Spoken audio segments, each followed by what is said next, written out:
pode fechar um pouquinho os seus olhos, irmãos? Tem muita gente olhando assim, eu estou até com medo. Esse aqui que vai vir agora. Feche seus olhos um pouquinho, só para dar uma relaxada. Senhor, nós queremos entregar esse momento da palavra, teus cuidados, que o Senhor possa tomar esse lugar e abrir uma porta poderosa, Senhor, um portal de glória nesse lugar, que o Senhor possa falar com os teus anjos ao redor desse lugar, nesse lugar, para que possa servir-nos, Senhor, como igreja, em nome de Jesus. Anjos ministradores, Senhor, o teu Espírito tem a total liberdade, porque nós te amamos, nós te desejamos, nós estamos aqui para te honrar, para te glorificar, em nome de Jesus. Em nome de Jesus. Amém? Amém. Glória a Deus. Eu queria convidar você para abrir a palavra do Senhor no livro de 2 Reis, capítulo 5.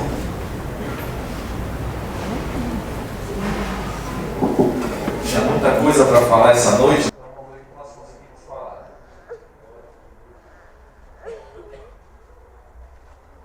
2 Reis, capítulo 5. Diz assim a palavra do Senhor. E Naamã, chefe do exército do rei da Síria, era um grande homem diante do seu Senhor e de muito respeito, porque por ele o Senhor dera livramento aos sírios. E este era um homem valoroso, porém leproso. E saíram as tropas da Síria e da terra de Israel e levaram presa uma menina que ficou ao serviço da mulher de Naamã, e disse esta a sua senhora: tomara que meu senhor estivesse diante do profeta que está em Samaria, ele o restauraria da sua lepra. Então entrou Naamã e notificou ao seu senhor, dizendo: assim e assim falou a menina que é da terra de Israel. Então disse o rei: vai, anda, e enviarei uma carta ao rei de Israel. E foi e tomou na sua mão 10 talentos de prata e 6.000 ciclos de ouro e 10 mudas de vestes, assim por diante. E você sabe como ficou essa história.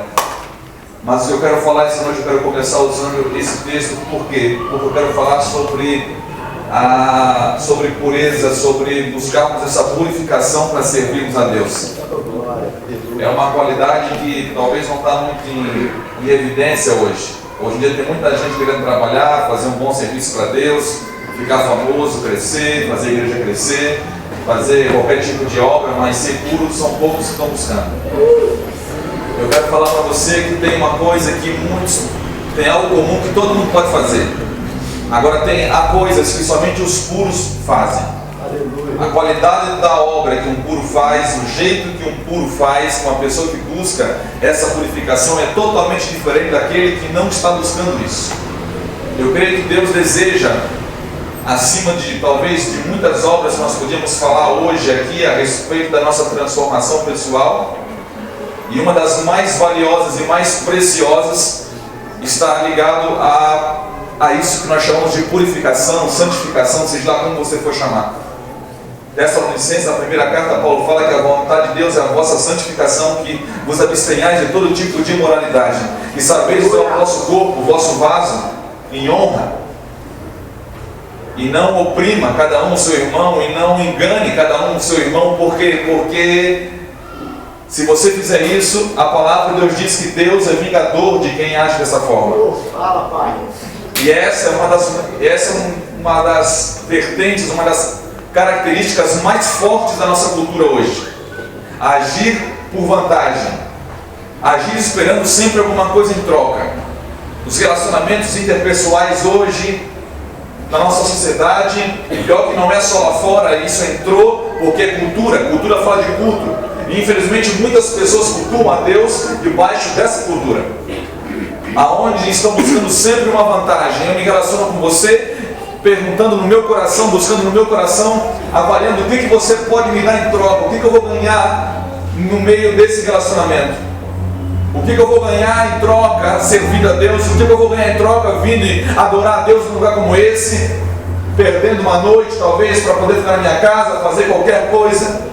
E muitas pessoas têm essa mentalidade, eles saem da sua casa para adorar a Deus, e o que passa na cabeça delas é exatamente isso: o que eu vou ganhar de Deus adorando Ele?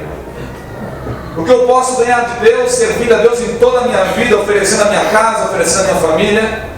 O que eu posso ganhar de Deus tomando a cruz, aceitando o seu chamado, entrando nesse negócio que nós chamamos corpo de Cristo. Afinal de contas, o que eu vou ganhar com isso? Essa é uma mentalidade talvez das mais medíocres que nós podemos ter, e é algo que é tão forte debaixo da nossa cultura.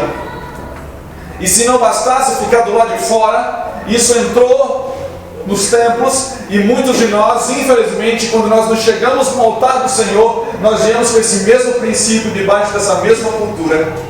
Eu gosto muito de dar um exemplo, se o nosso envelopezinho, esse que nós entregamos hoje aqui, se eles falassem, irmãos, se eles testemunhassem a intenção do coração de cada um ao colocar o envelope dentro de um gasofilácio, Jesus, irmãos, ainda que tudo que é valioso no reino dos céus, o diabo vem e causa um escândalo para que os homens se afastem dele, dessa prática. A prática de você sacrificar a sua vida e tudo que você tem no altar do Senhor não é algo que veio com a lei, não é algo que o homem inventou, isso é do céu, é eterno. E quando Deus atenta, é claro, Deus atenta, como o pastor falou aqui na hora da oferta, Deus atenta para o coração. Mas uma vez eu escutei uma coisa, eu não quero pregar sobre a oferta, já foi feita a oferta, né? Mas eu gosto muito quando eu falo de pureza, quando eu falo dessa cultura de vantagem, destruindo, deturpando o evangelho. Não existe dois evangelhos, existe um que Paulo fala aos Gálatas que infelizmente está sendo destruído através de uma má influência de falsos ensinos, falsos conceitos. Então, há pessoas que vêm, entregam a sua oferta, e um dia eu escutei de um amigo meu uma verdade que eu carrego no meu coração para sempre, e eu vejo muita verdade nisso, que as nossas ofertas, aquilo que nós ofertamos, seja lá dinheiro ou qualquer coisa que você entrega ao Senhor, tem a nossa cara. Então ela revela aquilo que nós somos. Por isso que Jesus ficou do lado do gasofilácio, e havia homens que ofertavam muito, diz a palavra, mas ele atentou por uma viúva. Por quê? Porque na oferta daquela mulher, Jesus conheceu o coração dela. Aleluia! Da mesma forma, deixa eu pegar um gancho na palavra que o pastor deu hoje aqui. Ninguém ensinou Abel a sacrificar absolutamente nada. Deus não deu um livro, Deus não tinha pergaminho, não tinha nada escrito numa pedra, não havia nada dizendo, olha, você tem que sacrificar o Senhor. Porque o único que ensinou, o primeiro a ensinar sacrifício foi Deus. Esse negócio começou no coração de Deus. Quando o homem perdeu a pureza, começou a ser válido, é necessário o sacrifício. Então Deus aparece no jardim, você sabe da história, procura Adão está escondido. Deus fez tudo de bom. Se você pegar o Gênesis 1, 2 e 3 principalmente, você vai ver Deus criando um capricho, o jardim do Éden, um lugar de delícias, porque esse é o significado, um lugar de prazer, para quem acha que é chato servir a Deus. É um lugar de delícia, de prazer, você não vai sentir o mesmo prazer em lugar nenhum, não tem sexo que pode dar um prazer que Deus proporciona a você dentro do secreto, à medida que você se separa para Ele. Então Deus preparou tudo para Adão, como um pai prepara para o seu filho que o espera. Então Ele preparou um jardim, e tudo ali era profético, tudo ali tem um significado. Por isso que é tão importante nós entendermos Gênesis, porque Gênesis vai mostrar que tipo de relacionamento Deus deseja ter conosco. Nós temos aquele interesse de obedecer o básico. Qual que é o básico, pastor? O que é o exigido? Eu quero fazer o que eu preciso fazer para ser crente. Eu quero fazer só o básico. Então o camarada aprende isso, e ele vem com malícia, entrega o seu dízimo ao Senhor, glória a Deus por isso. Mas o problema não é se você deu o dízimo, o problema é se Deus tem os 90% que ficou com você. Porque você não rouba só quando não dá o dízimo, você rouba quando pecado não é só fazer o proibido, o pecado é fazer uso indevido daquilo que Deus dá a você. É a característica do filho pródigo. Ele é pródigo porque ele fez uso indevido daquilo que ele tinha. Foi os dois pródigos, o pródigo que saiu e o pródigo que ficou. É a história da igreja. A igreja hoje é mais pródiga do que peregrina. O peregrino sabe de onde veio e sabe para onde está indo. Tem foco, tem propósito. O mendigo vive pedindo alguma coisa, tudo que faz é para ganhar alguma coisa em troca. Aí você começa a avaliar em qual das duas partes nós, como igreja, não estou avaliando agora a denominação A, a denominação B, porque eu já nós precisamos sair desse lugar. Nós precisamos entender a igreja como um corpo. E se uma parte do corpo está doente, todo o corpo padece. Então não é mais se o fulano está doente. Se tem alguém doente, nós todos estamos perecendo. Nós precisamos profetizar cura, clamar por cura, clamar por restauração. Não depende de uma denominação, porque não é uma denominação que vai ser restaurada. O que vai ser restaurado é a pureza do corpo. Jesus não veio buscar uma noiva largada na sarjeta, envolvida no sangue. Jesus veio buscar uma noiva pura e virgem. Não somente virgem. Deixa eu abrir um gancho aqui, porque tem muito jovenzinho hoje na igreja que pensa que guardar a virgindade é uma coisa, não tem, Deus quer só pureza. Pureza não é externo. Virgindade, tem crente que pensa que a menina tem um ímã, é virgem, é pura. Não, querido, você pode ter um ímã, pode fazer, mas ao mesmo tempo pode fazer de tudo, menos perder o ímã. E você pensa que é puro por isso. E deixa eu projetar isso no reino espiritual agora. Porque a sua prática religiosa pode te garantir uma virgindade, mas não pureza. Porque pureza é interno, pureza não é externo. A virgindade é física, pureza não. Por isso que quando Jesus veio, ele foi na raiz. Adultério não é mais o homem ele está com a mulher na cama. Adultério é aquilo que surge do coração do homem. Ali se origina o adultério, a cobiça do homem. Então Deus vem, agora tem que envolver sacrifício. E quem ensina o primeiro sacrifício? Deus. Deus aparece para Adão. Adão está nu, sem vergonha, porque o pecado dá vergonha. Ele então aparece para Adão e fala: olha, Adão, primeira coisa que Deus faz, ele veste Adão com peles de cordeiro. Irmão, até onde eu sei, pele de cordeiro não cai do céu. Pele de cordeiro é necessário haver um sacrifício. O primeiro sacrifício quem fez foi Deus. Deus sacrificou o primeiro cordeiro, mostrando profeticamente para Adão, para cobrir o pecado da humanidade vai ser necessário morrer um cordeiro. Vai ser necessário um sacrifício. E agora, para nós obedecermos, sempre é necessário sacrifício. Queira você ou não, obediência exige sacrifício. Por isso que Deus não tem prazer simplesmente no sacrifício, mas na obediência. Porque você pode sacrificar sem obedecer, mas para obedecer sempre vai envolver sacrifício. Aleluia! Sempre vai envolver sacrifício. Aí eu quero perguntar para você, voltando para Caim e Abel, quem que ensinou Abel a sacrificar daquele jeito que Deus teve prazer no olhar, ao ponto de Hebreus, se não me engano 11, diz que Deus chama Abel de justo. Imagina, Deus chamou Abel de justo, sem nada escrito, sem lei, sem nada, simplesmente porque ele sacrificou. E a justiça que Deus está falando ali é você se tornar semelhante, parecido com aquilo que você é na eternidade. Quanto mais parecido com aquilo que você é na eternidade, mais justiça você está experimentando. É ter aquilo que seu por direito, que Jesus conquistou na cruz. Jesus conquistou algo que você tem direito a essa transformação. Abel agiu como um verdadeiro sacerdote. E na hora que Deus olhou, uau! Eu tenho prazer nisso. Não simplesmente no sacrifício, mas na obediência dele. Na obediência dele. Abel provavelmente aprendeu com a prática do seu pai, provavelmente porque ele não estava no jardim. Mas com certeza era uma prática que Adão fazia, porque o filho faz o que vê o pai fazer. Agora Caim, pela maldade do seu coração, por querer vantagem, por ser entregue à vaidade, mesmo vindo no altar, não foi Deus que recebeu o seu sacrifício. Agora Deus, tão longânimo, tão misericordioso, ele dá uma chance nova para Caim. Porque é outro mistério que acontece agora na oferta. Por isso que, irmão, olha para mim aqui. Eu fico perguntando, tem hora na oferta que parece velório.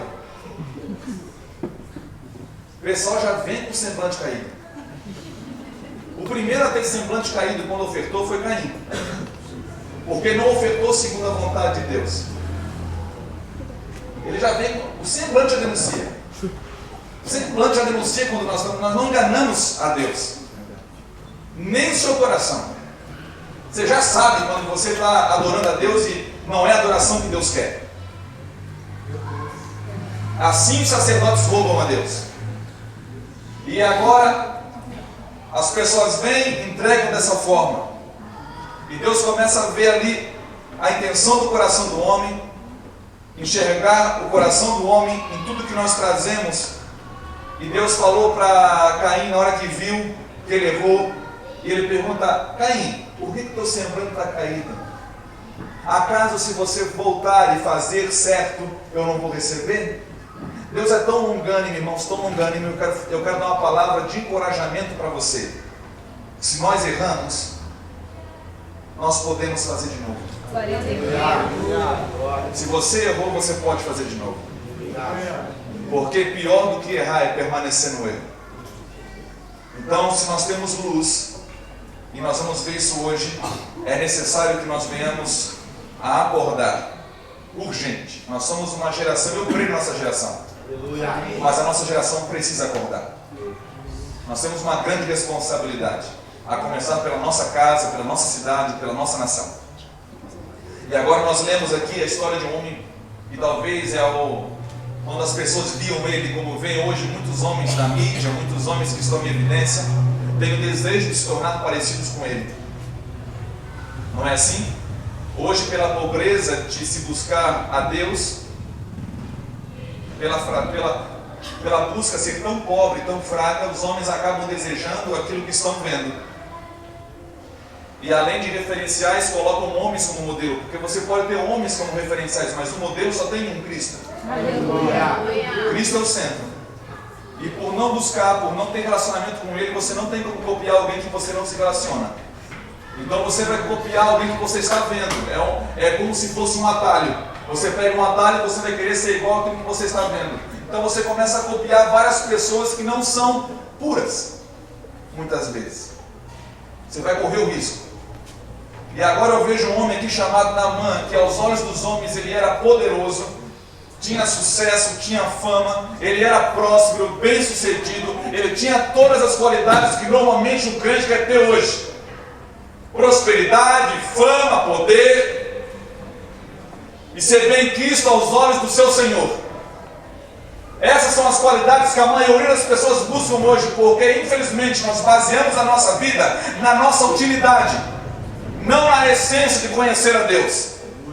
Isso é um perigo, porque quando você acabar de poder oferecer alguma coisa para as pessoas, quando você se tornar inútil, o que vai sobrar no meio disso tudo? Quando acabar o ministério, quando acabar o serviço, quando você não render mais nada, no que você está fundamentando a sua vida? Porque para a sociedade, a pessoa quando fica velha, que não tem mais nada para oferecer para a sociedade, ela é automaticamente descartável. E no reino de Deus não é assim. As pessoas não podem ser avaliadas pela sua utilidade, pelo seu resultado externo, mas pelos pequenos movimentos sinceros do seu coração. Aleluia! Aleluia! Nisso Deus nos avalia. Naamã tinha aparência. Naamã representa pessoas poderosas de sucesso, que alcançaram um lugar que muitos desejam.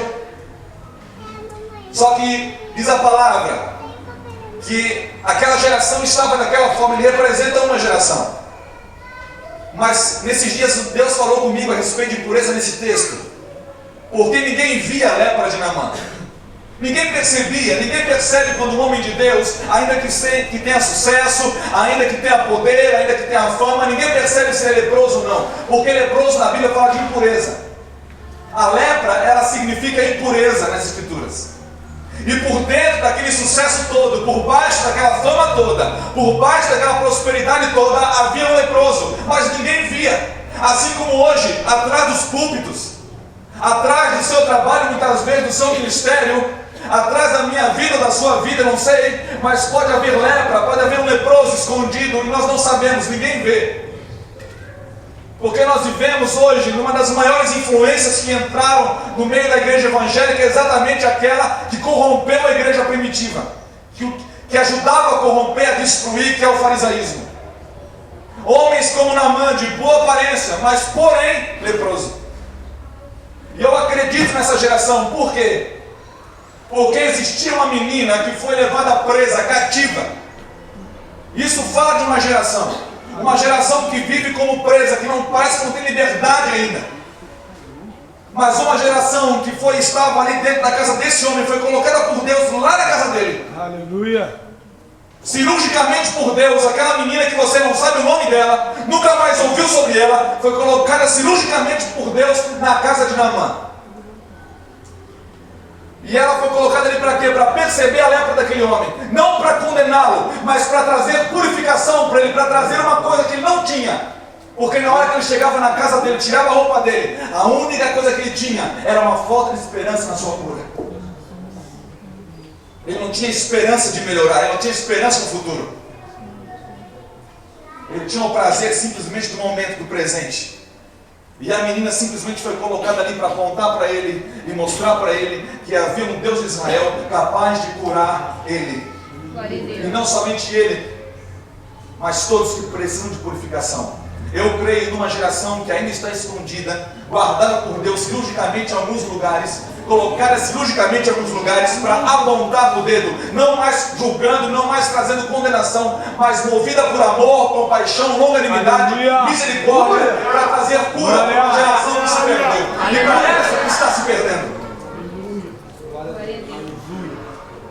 Porque hoje, infelizmente, muitas pessoas estão funcionando bem, trabalhando muito, querendo fazer a obra de Deus, mas não perguntam para Deus se isso é vontade de Deus ou não. E Deus não está, irmão, atrás de pessoas que continuem trabalhando como escravos, mas Deus está atrás de filhos puros para Ele. Jesus veio resgatar uma noiva. Jeremias diz que assim como uma virgem pura guarda o seu marido, nós devemos aguardar o Senhor. O mesmo pensamento. O desejo de uma mulher virgem pura, quando está noiva, é aquele anseio de se entregar para o noivo. Ela não está interessada em outras coisas, ela está interessada no noivo. Ontem nós estávamos dando um exemplo, eu lembrei de uma coisa, lá no PGL no Rio, eu compartilhava com os irmãos. Eu tenho 3 mulheres em casa, minhas 2 filhas e minha esposa. Eu represento uma geração madura e uma imatura. A imatura, irmãos, as minhas 2 filhas estão crescendo ainda, são crianças, mas elas quando se aproximam de mim, elas se aproximam às vezes naquele pico de alegria, um sorrisão no rosto. Pai, quando elas vêm assim, você já sabe, elas querem alguma coisa. Elas já querem alguma coisa. E isso não está determinando o nível de amor que eu tenho por elas, porque eu amo elas do mesmo jeito. Mas está determinando o nível que elas estão andando hoje no relacionamento comigo. Elas ainda valorizam muito as coisas e não o fato de estarem juntos, porque a minha esposa, ela prefere não ganhar nada de mim, mas ela prefere passar um dia sozinha comigo, sem precisar ganhar nada, mas simplesmente desfrutando da presença, aleluia, desfrutando da companhia. Aleluia. E hoje, quando Deus, Ele promoveu, Ele liberou para nós a oportunidade, como diz lá em João capítulo 3, Jesus falando para Nicodemos, a necessidade de nascermos de novo para ver o reino, para poder entrar no reino, um processo que você tem que entrar, tem que crescer nesse lugar. Nascer de novo é como uma criança, o primeiro estágio é como das minhas filhas, tudo é para elas, tudo é delas. É aquele egoísmo de criança, sabe? Você tenta tirar uma boneca de uma menina, tenta tirar o carrinho do menino pequeno para ver se ele vai dar para você. Isso é a imaturidade deles. Eles são assim. Faz parte da infância. Agora nós não podemos permanecer nesse lugar. Hebreus diz que pelo tempo nós todos devíamos ser mestres já. Mas por que alguns ainda têm que tomar leite? Por quê? Porque escolhem permanecer como crianças. Porque não escolhem crescer em maturidade, não em poder, não em fama, como o mundo diz. Porque o crescimento no mundo é um, o crescimento no reino é outro. aleluia. O crescimento no mundo, eu não sei como homens hoje dizem que estão buscando a Deus e recebendo algo de Deus e ficam cada vez mais orgulhosos, tendo empáfia dentro deles, querem passar por cima dos outros, dominar os outros. Ao passo que você vê em Cristo o modelo, quando à medida que ele foi crescendo, como diz Hebreus, ainda que era filho, aprendeu a obedecer pelo que padeceu, ele se tornou cada vez mais manso e humilde. que é o que nós deveríamos nos tornar andando com Ele, nesse discipulado pessoal, segundo Mateus 11. Agora nós devíamos, de vez em crescer para cima, como o mundo mostra, aonde os homens vão dominar sobre outros homens, nós devíamos crescer para baixo, nos humilhando a cada dia mais e tomando forma de servo. Não tendo a natureza de escravo de servo, mas tomando forma de servo. Ele não teve usurpação de ser igual a Deus, mas ele esvaziou-se, humilhando a si mesmo e tomando forma de homem, como eu e você, a fim de ajudar-nos. Se não tivesse um que se humilhasse, irmão, nós estava frito e pouca banha ainda. Nós estava ralado. Não havia esperança para nós. Então eu creio que Deus está levantando uma geração de puros. Aleluia. Uma geração de homens, como Daniel. O irmão Daniel foi levado para a Babilônia, ele tinha menos de 15 anos. Alguns dizem que tinha uns 12 anos aproximadamente.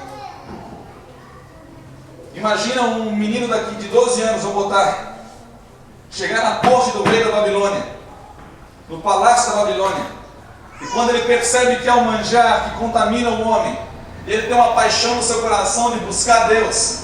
Daniel buscava Deus, essa era a diferença. E ele não buscava para ganhar alguma coisa, ele buscava simplesmente porque Deus era Deus. Essa é a grande diferença. Tem muita gente buscando a Deus, como minhas filhas muitas vezes se relacionam comigo, simplesmente para querer um negocinho em troca. Se você fala, não, fica triste, picudo, chora, não vem no culto. Meu Deus. Já não cumpre as coisas que tem que cumprir. Já não se preocupa se o Deus está tendo prazer ou não na vida dele. É ele que tem que ter prazer. Daniel representa um homem, um menino, uma geração, porque ele e seus 3 amigos, eles entraram no mesmo lugar em Deus. Eles imagina um menino de 12 anos chegando no palácio da Babilônia, procurando o eunuco do rei, falando, olha, eu não quero comer da comida do rei. Não, isso é insano. Esse menino, no mínimo, era louco. Porque imagina um menino de 12 anos, uma criança, ele entender isso num país estranho, aonde o seu povo está sendo levado escravo. Ele era para ficar feliz, irmãos. Olha, eu fui promovido, vou morar na corte, enquanto todo mundo vai trabalhar lá fora. Eu estou na corte, fui escolhido, sou dos melhores. Tem até comida boa aqui, imagina manjar, crente morre pela boca. Imagina, o manjar todinho na mesa ali para escolher. Doce, salgado, picanha, Coca-Cola. Ele chegou lá, botou a mão na cabeça, se fosse hoje, né? Será o que eu vou ganhar de Deus se eu não comer esse negócio aqui? Será que deixa eu oferecer alguma coisa? Porque hoje a maioria das pessoas, dos crentes, jejuam para ganhar alguma coisa. Oram para ganhar alguma coisa. Ah, pastor, está errado. É o nível que você escolhe andar. E esse é o nível mais baixo. Meu Deus. Só para você saber.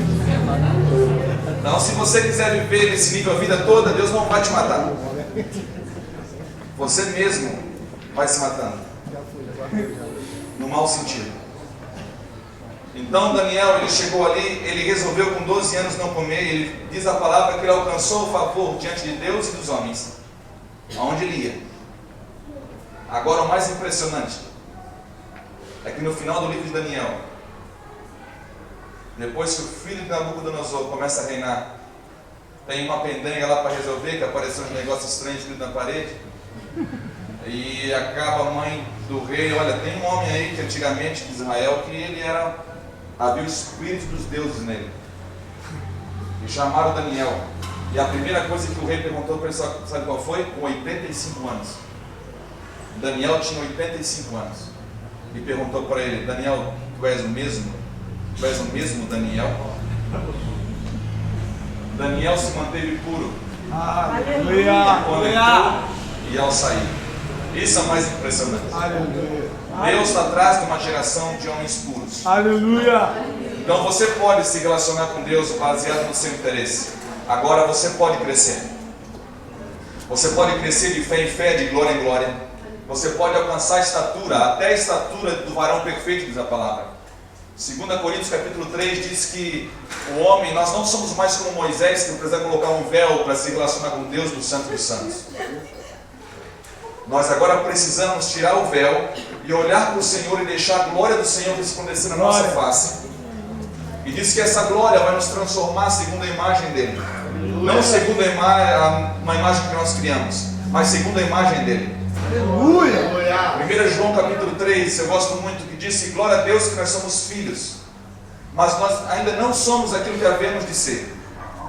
Mas quando Ele se manifestar, nós o veremos assim como Ele é. E todo aquele que tem essa esperança de tocá-lo, de enxergá-lo como Ele é, de conhecê-lo como Ele é de fato, de estar ali olho no olho, face a face, ele se purifica a si mesmo como também ele é puro. Então a purificação não é uma opção que você deveria descartar. Eu quero falar que se você não optar pela purificação, é um desperdício que você está fazendo de tempo, é um desperdício que você está fazendo de vida, é um desperdício que você está fazendo de força. Não há nada melhor do que entrar nesse lugar. Não sei o que aconteceu na igreja, porque tem algumas coisas incoerentes acontecendo. Porque você vê nas escrituras que Deus preparou algumas coisas para nós entendermos como as celestiais funcionam. Deus preparou um tabernáculo, um templo, mostrando que existe um lugar santíssimo, um lugar, o Santo dos Santos, aonde nós devemos entrar. E esse lugar não mudou. A exigência é a mesma. A única coisa que aconteceu diferente é que Jesus rasgou o véu e pelo seu sangue nós podemos entrar. Agora, a purificação é necessária do mesmo jeito. Não pense um crente impuro vai entrar lá, querido. Não pense você que um crente impuro vai entrar lá. Só entra, a Bíblia fala que em Mateus 5, bem-aventurados os puros, os limpos de coração, porque somente eles vão ver a Deus. Aleluia. Santo dos Santos é um lugar que você vai vê-lo, que você vai se relacionar pessoalmente com Ele. E se você não se purificar, eu não garantia para você que você um dia vai estar diante dele. Ah, pastor, eu creio que sim. Então mostra na Bíblia, é fácil. Estou mostrando para você o que a Bíblia diz. Primeiro sermão de Jesus: os puros vão ver a Deus. Quem tem essa esperança se purifica a si mesmo. Mateus, Salmo 24, abre aí comigo.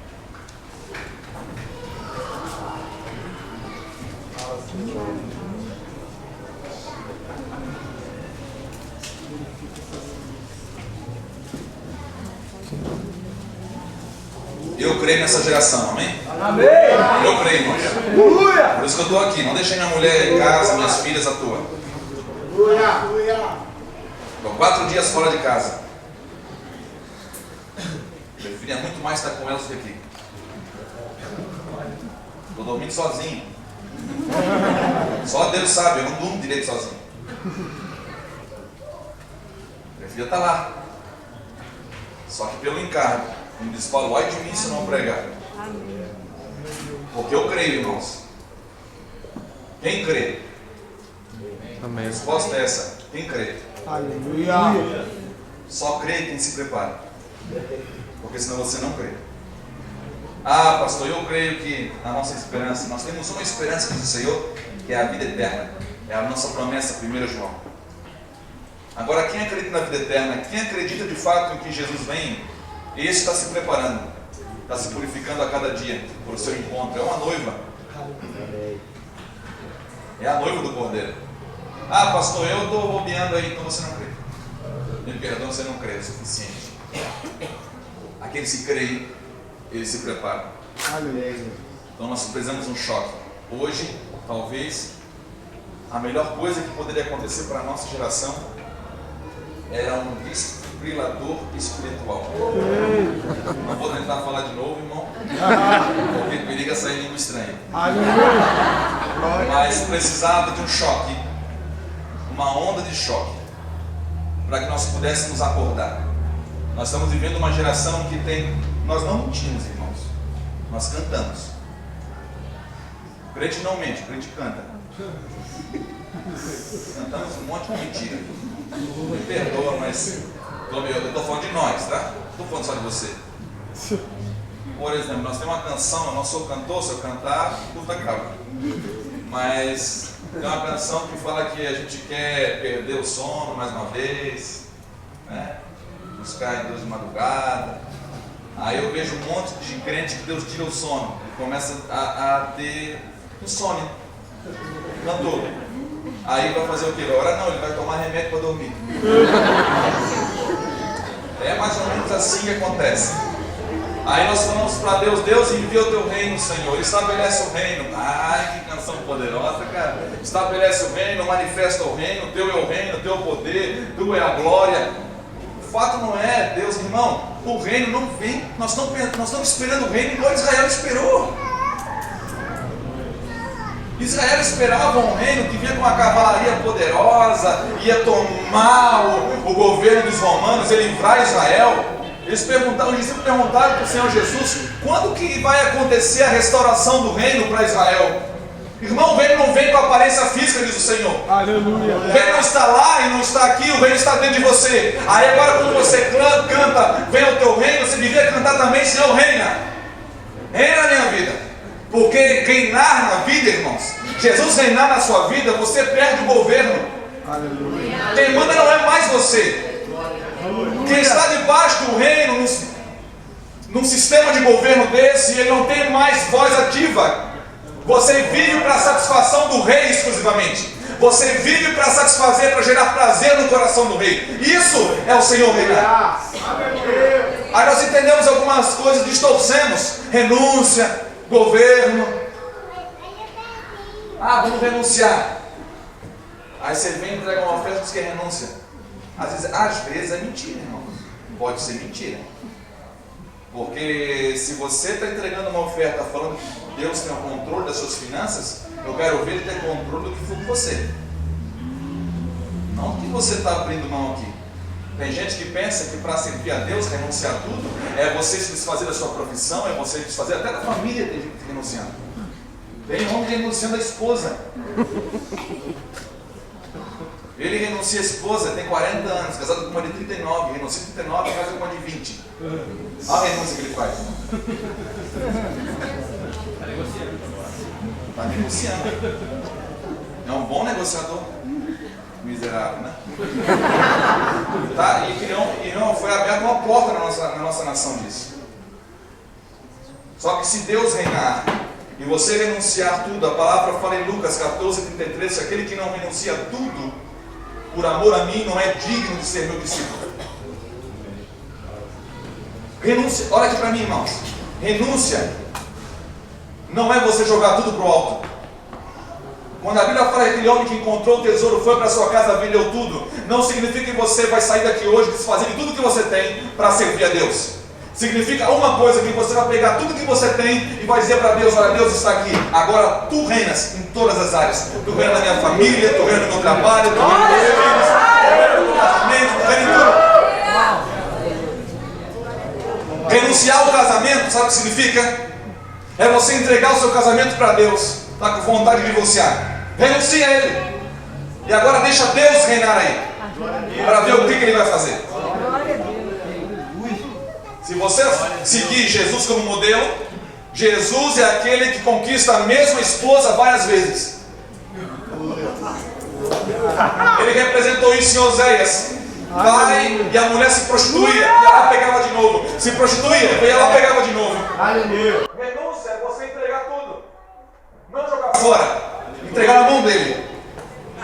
Aí eu estou vendo uma gurizada aí que está surgindo, uma geração que está surgindo, parece que tem um rei na barriga, me perdoa, parece que tem um rei na barriga, não se sujeita a ninguém e fala que está crescendo em Deus. Irmão, crescendo, sabe quanto que o homem está crescendo em Deus? Quando ele se torna parecido com Deus. Glória a Deus. Aleluia. Se vocês estão cansados e sobrecarregados, vinde a mim, tomai sobre vós o meu jugo e o meu fardo, que são leve, e aprendei de mim, que sou duas coisas. Manso e humilde. Se você quer saber se alguém está se relacionando no secreto com Deus, é só olhar para a pessoa e ver esses frutos: mansidão e humildade. Aí eu estou vendo uma geração que não se sujeita a ninguém, que ninguém manda neles, que eles saem fazendo o que querem, que não se sujeitam no processo de crescimento, que já chegam querendo, chegando, né, irmãos? Chega, já quer tirar o pastor do púlpito e pregar no lugar do pastor. Não respeita processo, não respeita tempo. É mais ou menos por aí. E tem uma galerinha querendo Se desfaz de tudo, irmão. Só entendendo nós temos. Joga tudo pro alto. Para fazer o quê? Nada. Tá, mas nesses dias apareceu um jovem na minha sala.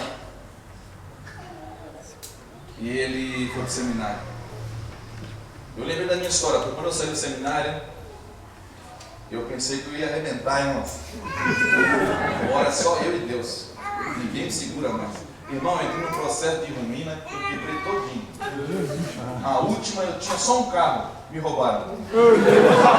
Só aceitei, Deus tirou tudo. Irmão, nós esquecemos que Deus é o Deus que abre a porta, mas Ele também é o Deus que fecha a porta.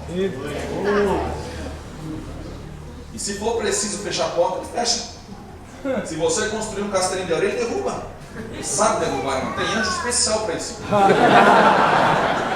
Aí apareceu um jovem na minha sala com um castelinho de areia construído. Eu tive a oportunidade de destruir o castelinho dele. E ele chegou, pastor, eu estou vindo do seminário, já gosto de gargantear, né, irmão? Já gosto de mostrar as credenciais todas já. E essa é uma coisa que a pessoa que não tem humildade faz. Tem que estudar na escola do Espírito. Por isso que a palavra fala que a unção que vocês receberam vos ensinará todas as coisas. O Espírito que vocês receberam, Ele vos ensinará todas as coisas. Aí você vê em Efésios, não entristeçais o Espírito. 1 Tessalonicenses 5 fala a mesma coisa, não sufoqueis o Espírito. Porque quando que você sufoca, quando que você entristece Ele? Quando você diz não ao tratamento de Deus na sua vida para te transformar. Quando você resiste à vontade de Deus, você está sufocando Ele. A cada dia mais sufocando Ele.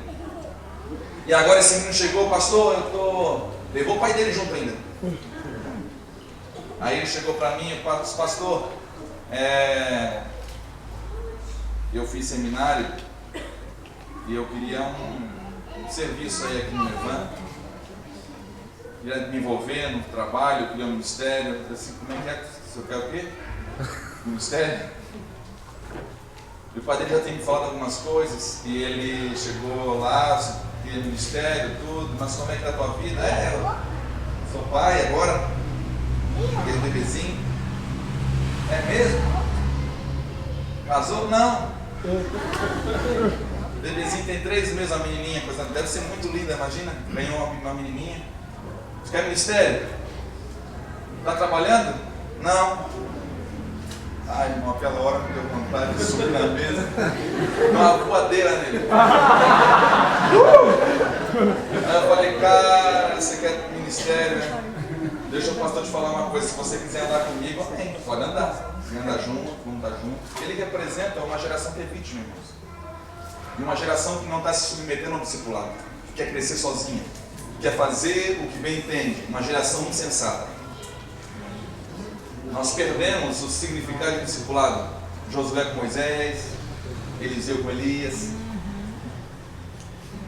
os 2 discípulos aos pés do mestre. Nós perdemos isso. Eu louvo a Deus que Deus está restaurando em muitos lugares, muitos homens assim. E eu falei para ele, se você quiser eu dou alguns conselhos para você. Ah, eu quero, pastor, o primeiro vai trabalhar. Você foi homem para se deitar com a moça? Seja homem para criar sua filha. Porque se você quiser trabalhar e fazer obra de Deus, faça a primeira obra na sua filha. Depois nós vamos conversar. Eu vejo um monte de homem querendo ministério, mas um monte de homem não querendo ser homem. E ser homem é ser igual a Cristo. Então tem muita gente aí surgindo do nada, seguindo o princípio dos nicolaítas que Deus fala em Apocalipse. E representa um povo que quer ter domínio sobre outro homem. Que encaminha aí, o fim deles é prostituição. Se você lê os nicolaítas, você vai saber o que eu estou falando. Estude as cartas do Apocalipse. Os homens entregam esse princípio dos nicolaítas. Mas há uma geração, irmãos. Vamos para o lado bom agora. Eu estava suando sangue já. Estava preso, né, irmão? Eu senti um alívio, cara. Ufa!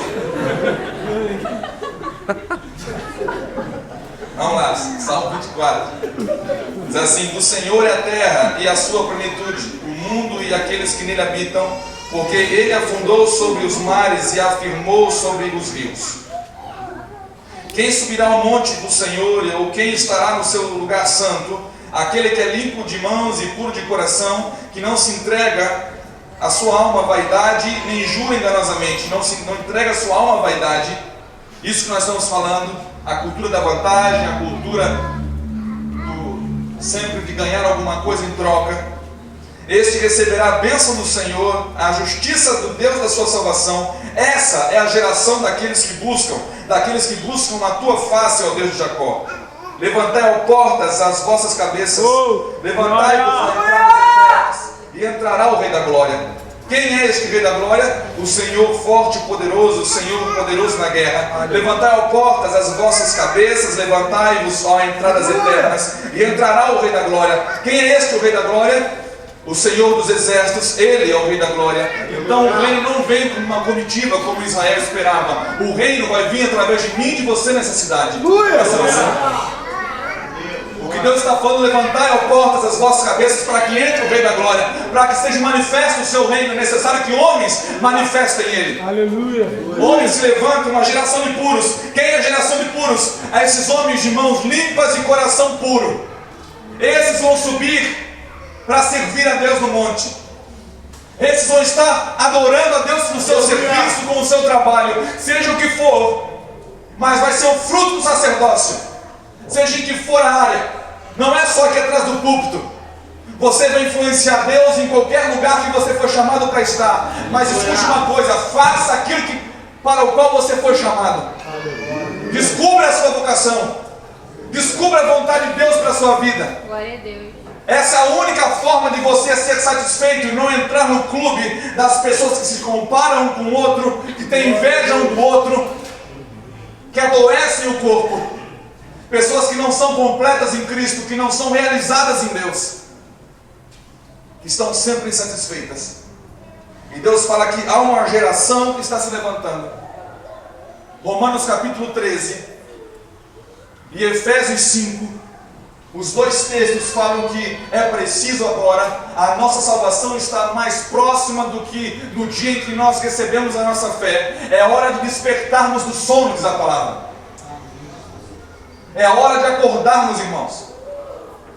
E não é de um sono qualquer, é de um sono profundo, movido, como diz em 1 Pedro, um sono de uma embriaguez. Ele fala assim de sóbrios, ele está falando acorde de uma embriaguez.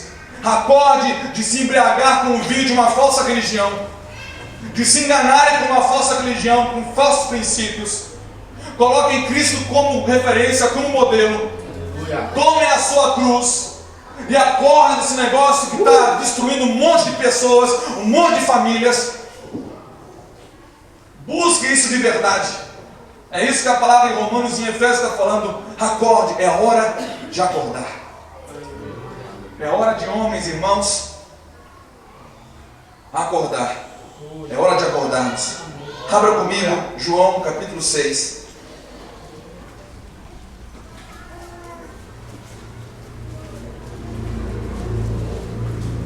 Já estamos indo para o finalmente, irmãos.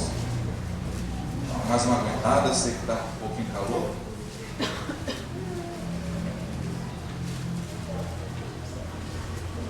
João 6, para adiantarmos o versículo 9.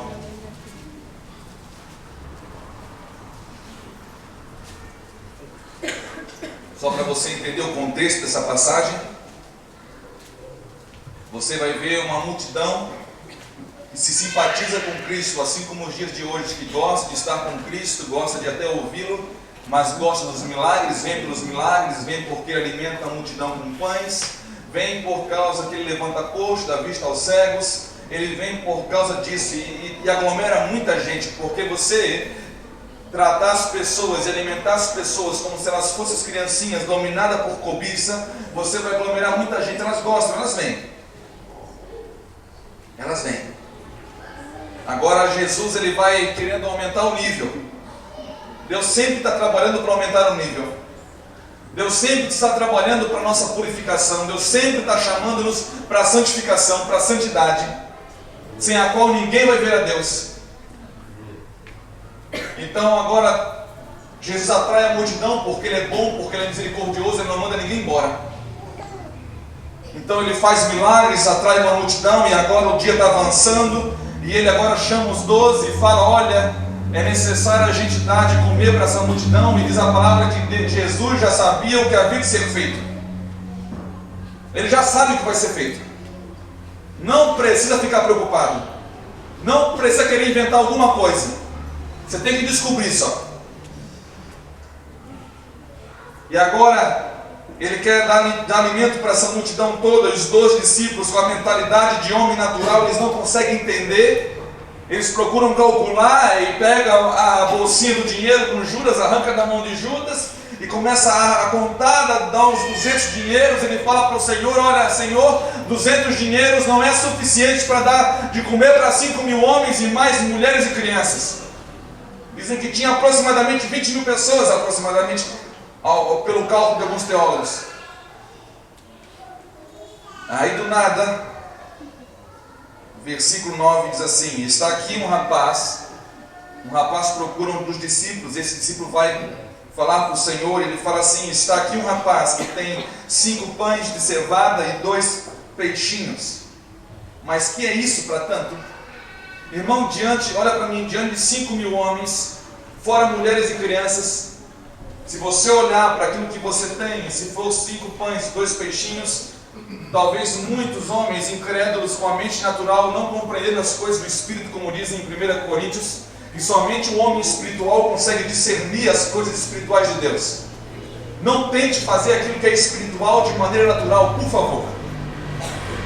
Não tente operar no espiritual com a sua mentalidade só carnal. Entra num lugar em Deus para que você ande conforme aquilo que Deus está querendo gerar. Aleluia. E de repente aparece esse menino que você não vai lembrar do nome dele, você nunca ouviu o nome dele. Você não sabe de onde ele veio nem para onde ele foi. Jesus, eu quero falar para você, ele não precisava de 5 pães e 2 peixes. Se ele quisesse usar uma matéria, ele podia ter 1 pão e 1 peixe apenas só. Ele não precisava de 5 pães e 2 peixes. Mas teve um jovem que simplesmente viu a necessidade do rei, que ele viu o que passava no coração do mestre, ele viu o que estava acontecendo, ele percebeu a vontade de Deus, e ele então pegou tudo que ele tinha, levou para os discípulos e falou: olha, é tudo que eu tenho, vocês podem pegar. Se fosse hoje a igreja pós-moderna, o crente pós-moderno talvez chegaria para o discípulo e falava: olha, aqui eu tenho uns 2 pães e 1 peixe, porque ele deixaria guardado 3 pães e 1 peixinho, porque vai que dá zebra, irmãos. Vai que Jesus dá uma falhada. Vai que Jesus nega fogo na hora e não opera um milagre, ou opera só parte do milagre. Hoje há tanta incredulidade, irmão, tanta incredulidade, que é difícil ver homens dispostos a entregar tudo para Deus, a renunciar tudo. Eu já falei o que é renúncia, então você já está entendendo o que eu estou querendo falar. Foi um jovem que entendeu o que estava acontecendo e entregou tudo. Ele não perguntou na hora, não está aqui escrito, ele não perguntou para o discípulo ou para o Senhor Jesus: olha, o que eu vou ganhar em troca se eu der tudo que eu tenho? Há casas, há carros prometidos para mim? Alguma vantagem, um lugar de honra para mim prometido? Ele não perguntou nada sobre isso. Qual é o modelo que nós estamos seguindo hoje na igreja? Um modelo de uma cultura que sempre está atrás de vantagem, ou um modelo de um Cristo que age por devoção, que ele fala: a minha comida é fazer a vontade do meu Pai, ou seja, aquilo que me dá prazer e satisfação é fazer a vontade do meu Pai. Aleluia. Qual que é o modelo que nós vamos seguir? Aí tem gente que pega os textos da própria Escritura e fala, e pega para usar, para dar base, que você sempre tem que ter um interessezinho. Você pode querer alguma coisa em troca, tudo bem, é um nível que você escolhe andar. Pastor, até Davi, na hora de derrubar o gigante, ele perguntou para o rei Saul o que ele ganhou em troca. Ganhou, irmão, ganhou uma bucha. Ele ganhou Mical. Vai estudar e vai descobrir o que Mical representa. Mical era melhor pagar imposto. Ele foi querer vantagem. É uma das únicas vezes que você vê Davi querendo vantagem em alguma coisa que faz. E ele se deu mal, porque na hora que ele trouxe a arca, Mical foi aquela que debochou dele. reprovou ele na frente de todo mundo, e por isso ela ficou estéril, nem reproduziu, não produziu nada a vida toda. Qual o modelo que nós estamos querendo? O modelo de ser estéril? Ou o modelo de produzir frutos 30, 60, 100 por um, frutos que permaneçam, frutos que glorificam a Deus? Esse menino aqui não perguntou nada, ele simplesmente deu tudo, e acontece o mistério. Se a vontade de Deus é que um homem desse tudo, quando um homem dá tudo, Deus opera tudo em todos. Uma multidão foi alimentada, deu e ainda sobrou 12 cestos, por causa de um menino, e você não vai ver ele depois. Isso é mais impressionante, irmãos. Homens que ainda existe, Deus está guardando uma geração pura, que não vai se importar em aparecer. E hoje a gente vê uma geração que quer aparecer. Por um tempo eu fui responsável pela pregação lá no meu irmão em Itajaí. Não, terrível essa responsabilidade. Eu atendia pessoas que queriam pregar e ficavam bravas comigo. Hoje eu não estou pregando, pastor, eu quero visibilidade, eu quero estar ali no púlpito, as pessoas têm que me conhecer. Conhecer, cara. Se Deus não quer que você pregue, eu vou botar você para pregar? O maior interessado em botar você, acender a sua candeia, botar num velador, não sou eu, é Deus. Se Deus não está fazendo isso ainda, não tente fazer por vontade própria. Se você está escondido ainda atrás das malhadas, como ficou Davi, entenda o processo. Você está sendo guardado, preparado por Deus. Não tenta aparecer escondendo. Não tente aparecer escondendo. Deus está livrando você. E muitas vezes Deus está livrando você de você mesmo. Um dos maiores gigantes que nós vamos derrubar é o meu eu, é o seu eu, é a sua carne. Agora abra comigo. Nós vamos ler só 2 textos agora. 1 Samuel 22.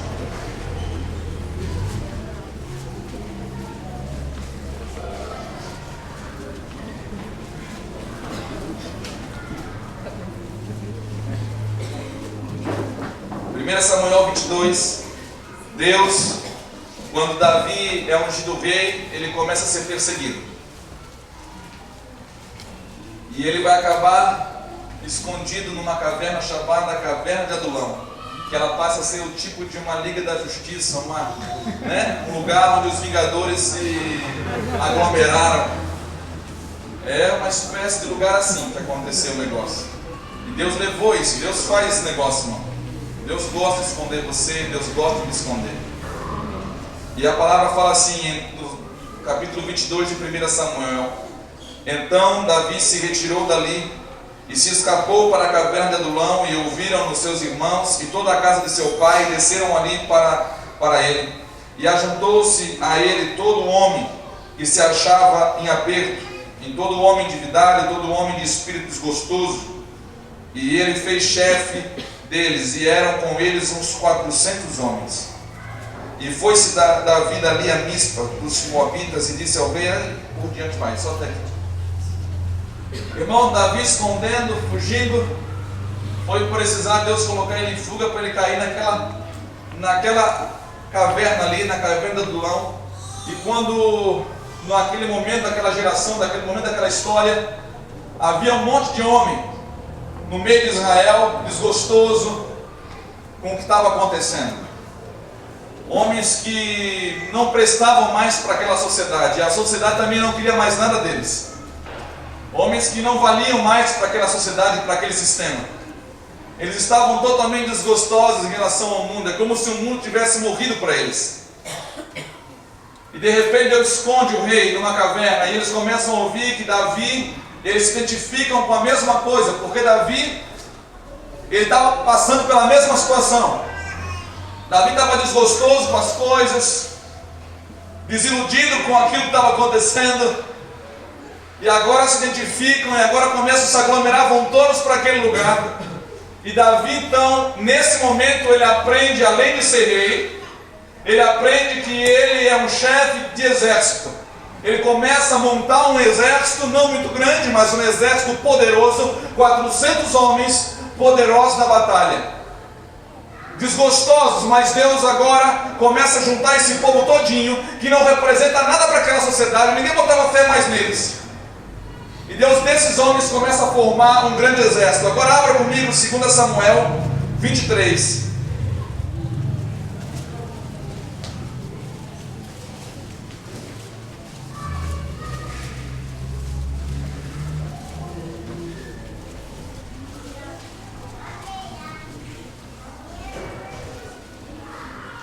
Vamos ler versículo 12,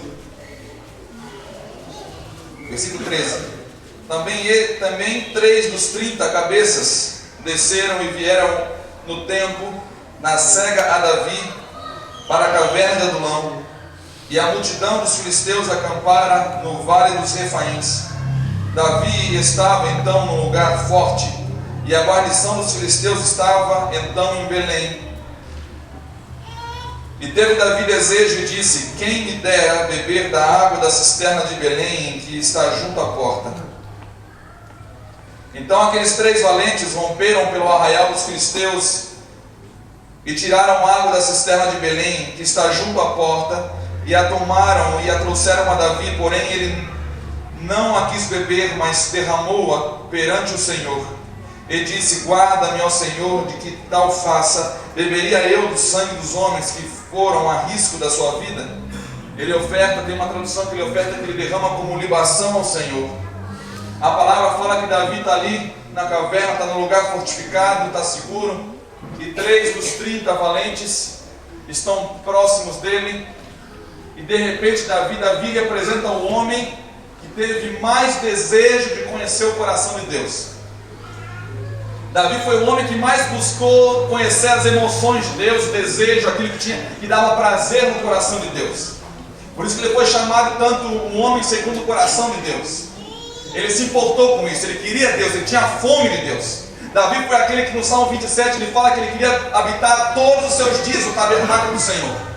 E o Senhor fala para ele: olha, buscar a minha face. E ele respondeu para Deus: a tua face, Senhor, eu buscarei. Ele representava essa pessoa. E de repente, um belo dia, ele está nessa caverna, aqueles 3 homens estão diante dele, juntamente com todo o seu exército.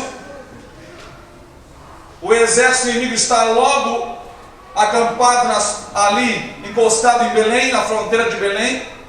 E Belém, você sabe o que aconteceu em Belém? O Senhor nasceu em Belém. Ele é tanto a porta como ele é a água que ele ofereceu para aquela samaritana. Se você soubesse quem está te pedindo, você pediria para ele, tomaria dessa água e jamais teria sede. Eu creio que nada está escrito à toa. Davi, com tanto interesse em conhecer a Deus, ele teve sede logo da água que está na porta e a água de Belém. Os caras entenderam, na hora que ele falou, perceberam a vontade do rei. Aqueles 3 valentes se levantaram, passaram, arriscaram a sua vida, passaram pelo meio do exército inimigo, pegaram a água da cisterna de Belém, eles trouxeram para Davi. Irmão, se você ler e estudar o texto, eles só perceberam a vontade do rei. Eu creio nessa geração, eu creio que Deus está levantando uma geração, tal é a geração que vai buscar Deus, uma geração de homens puros. A maior qualidade do puro é não querer nada em troca. Aleluia! É não fazer nada na condição de ganhar alguma coisa, é fazer com o coração puro, limpo de mão e puro de coração, sem nenhuma intenção oculta, sem nenhuma motivação oculta. É puro, totalmente puro. Aqueles homens só perceberam a sede do rei, perceberam a vontade do rei. Eles pegaram, foram os 3. Eles não tomaram, não avaliaram. Será que nós podemos morrer? Talvez algum outro soldado perguntou para eles: olha, vocês estão loucos? Vocês podem morrer, e a mulher de vocês, os seus filhos, o ministério, os bens de vocês. Irmão, aqueles homens, na hora que perguntaram, talvez você não tem medo de morrer, talvez eu fico imaginando eles responderem: nós não temos medo de morrer, porque quando nós decidimos entrar nessa caverna, nós já morremos. Assim como nós, você não pode ter risco para fazer a vontade de Deus, não pode ter nada maior do que a vontade de Deus para a sua vida. Porque você já morreu quando você aceitou a Cristo. Quando você se juntou na caverna de Adulão para formar esse grande exército, você já morreu. E ninguém mata um imorto. E aqueles homens foram e também eles não perguntaram nada do que ia ganhar em troca. Tá, mas se eu for, rei, o que eu vou ganhar em troca? Eles não perguntaram nada. Eles simplesmente perceberam que tinha no coração do rei e eles foram lá e trouxeram água. Por isso que Jesus falou que a vontade, que o alimento dele era fazer a vontade do Pai. Jesus foi o mesmo, ele fez a mesma coisa. Jesus percebeu o que tinha no coração do Pai. Ele desceu, tomou forma de homem, se humilhou, passou pelo meio do arraial do inimigo, pegou aquilo que o Pai queria. Ele trouxe no final do Apocalipse, no final do reino milenar, ele disse que ao descer a nova Jerusalém do céu, ele vai falar para o Pai: eis aqui o reino. Aleluia! Jesus não perguntou o que ganhar. Maria, quando foi visitada pelo anjo Gabriel e o anjo falou para ela: olha, nascerá de ti um filho de Deus, ela não perguntou em nenhum momento o que eu vou ganhar com isso. Ela só perguntou como se dará isso, porque eu nunca conheci varão nenhum. Ela não sabia como ia ser feito. É o momento que nós precisamos acordar, não é o momento que nós queremos fazer alguma coisa boa para Deus, é que Deus está querendo fazer alguma coisa boa através de nós. Você não vai querer inventar alguma obra para Deus. Efésios 2 diz que nós somos salvos pela graça e não por obras, mas ele também disse que Deus preparou as boas obras para que nós pudéssemos andar nelas. As obras que é para você fazer, varão, você tem que entrar no secreto e descobrir, porque Deus já preparou elas para você. Aí você não se cansa, você tem prazer em fazer, você fica satisfeito, você fica alegre, é feliz da vida, irmão. É muito bom servir a Deus dentro daquilo que Ele me chamou. Você vai sentir prazer por servir a Deus. Servir a Deus não é chato. Adorar a Deus, glorificar a Deus não é chato. E agora aqueles homens voltam e Davi pega e faz igual Jesus. Ele pega e oferece aquilo como libação. Libação, o sacerdote, ele pegava o vinho no sacrifício que estava queimando. Ele jogava o vinho em cima do sacrifício para aumentar a combustão do fogo. Porque o fogo não pode parar de queimar. O fogo está parando de queimar nessa nação. Por quê? Porque falta um homem se derramando como libação. Para que o fogo não pare, é necessário que homens entendam, homens puros e mulheres puras, que se derramem como libação, se ofereçam sem interesse nenhum, simplesmente para que o fogo não pare de arder em Petrópolis, no Rio de Janeiro, no Brasil e em todas as nações. Nós temos uma responsabilidade como nação brasileira. Nós precisamos acordar com os Romanos e Efésios 5. Paulo falou: eu entrego a minha vida, estou entregando a minha vida como libação. A libação não somente servia para aumentar o fogo, como também servia, ao aumentar o fogo e queimar aquele vinho, subia um aroma suave ao Senhor. Aquela oferta não era para ganhar nada, aquela oferta era para dizer: Deus, nós te adoramos pelo que Tu és. Era uma oferta de gratidão, sem interesse nenhum, somente no prazer do rei. Por isso que Davi entregou: eu não sou digno de tomar esse negócio que custou sangue de homem. Ele pegou e derramou o Senhor como libação. E Deus tem prazer quando um homem se oferece como libação, ele e a sua casa. Eu não sei você, mas eu quero dizer a você: eu tomei uma decisão na minha vida. Eu estou oferecendo a minha casa como libação ao Senhor, porque não há prazer maior do que isso. Não há prazer maior do que isso. E eu quero orar com você essa noite. Você sente isso queimar no seu coração. Deus falou com você essa noite. Eu quero convidar você a sair do seu lugar e vir aqui à frente. Você pode se levantar agora.